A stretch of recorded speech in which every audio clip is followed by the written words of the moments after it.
As an example of the power of charisma, let's look at the experience of Dr. Myron L. Fox. Dr. Fox addressed a conference audience of 55 psychiatrists, psychologists, and social workers, and they all rated his presentation as exceptional. The only thing is, Dr. Fox wasn't a psychiatrist or a psychologist or a social worker. He was an actor.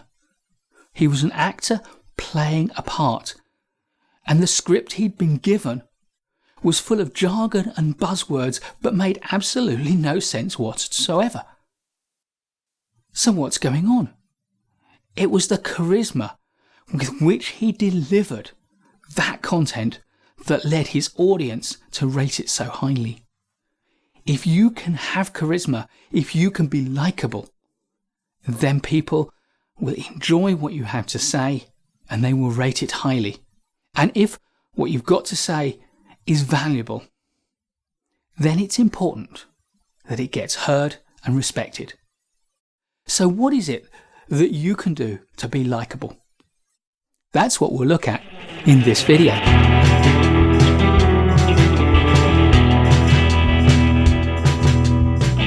So I'm going to give you 7 tips about how to be likable. And the first of them is to be attractive. People like people who are attractive. Now, I know you can't change your appearance, but what you can do is make the very best of it. You can present yourself well. You can dress well. You can groom yourself well. You can look after your physical appearance. And that's important.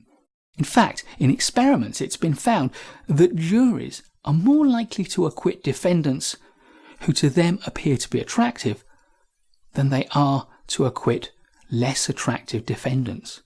So if you're ever up in front of a jury, take heed. And to look good doesn't mean you have to spend a lot of money on your appearance and your clothing. The important thing is to choose wisely and to look after what you've got. The second aspect of being likable is courtesy. Treat people with respect. Be nice. Be kind to the people around you. Be polite to them. It's easy, it doesn't take a lot of effort, and yet the impact is powerful. Third is the impact of somebody's name. When you address someone, use their name. If you meet someone for the first time and they tell you their name, pay them the respect of listening, noting, and remembering their name, and use it in the conversation. Because to each of us, our name is a magic word. It draws our attention and shows attention from the other person. Now, of course, you can overuse it. In fact, if you go to certain retail outlets, you'll find that staff have been trained to use the name, but not taught not to overuse it. If someone overuses your name, it sounds patronising, it sounds rude, it's annoying. But using somebody's name a few times, showing that you remember them, is important. And if you hear a name that is hard to pronounce, or even if you are shown a name that you don't know how to pronounce, then ask the person. Ask me how my name is pronounced, and I will want to tell you, I will want to explain it to you, because I would much rather hear you pronounce my name properly than have you mangle it. And if you show me the respect of being interested in how to pronounce my name properly, then I will recognise that as courtesy, and I will like you all the more for it. Fourth, we like people who are animated. Now, I don't say you need to move frenetically all the time and be jiggling around and nodding at everything I say. But if you're listening to me, then pay attention, use your eyes, smile, nod, show that you're interested. We like people who have a bit of life to them. We don't like people who seem almost as if they're asleep. And in a similar vein, number 5 is warmth. We like people who exude warmth. They show that they want to be with us. They invite us in. They make us feel safe, comfortable, and welcome. There are 4 tips I'd give to increasing your warmth. And the first is sociability.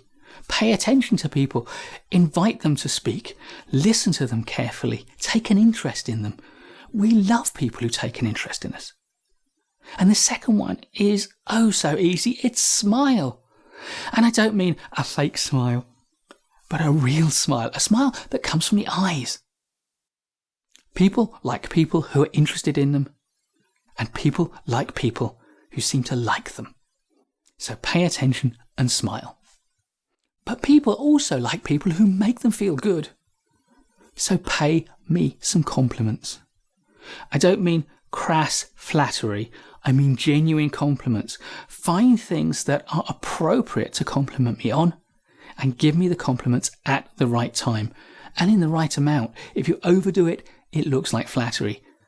But 1 or 2 sincere compliments mean that I'm going to like you because you make me feel good about myself. And my 4th tip on warmth is sensitivity. Be sensitive to how other people seem to be feeling.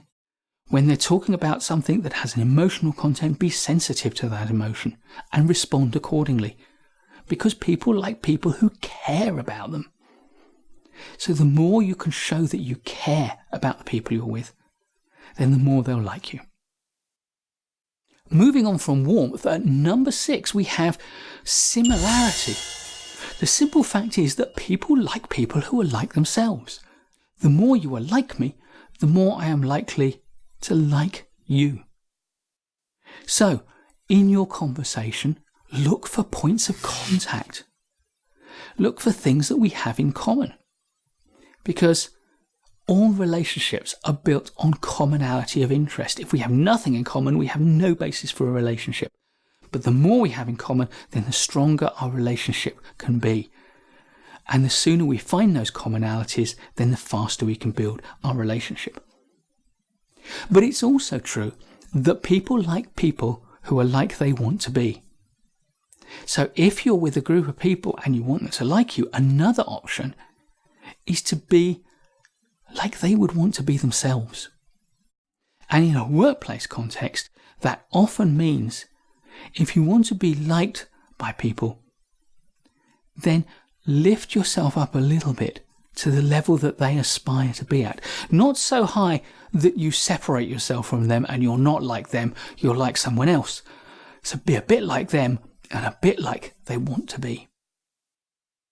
And finally, my 7th tip for being likable is familiarity. We become comfortable with the people that we see frequently.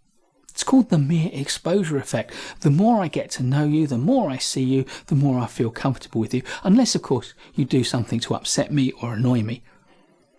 So, if you want to be liked by a group of people, be present for them more often. And the more often you're present for them, the more familiar they will be with you. And that exposure will mean that they increasingly like and trust you. Likeableness is an important route to self-confidence, to personal impact and to influencing. The more people like you, the better it will be for your professional effectiveness, the greater the positive impact you will make on people, and the more you'll be able to get done.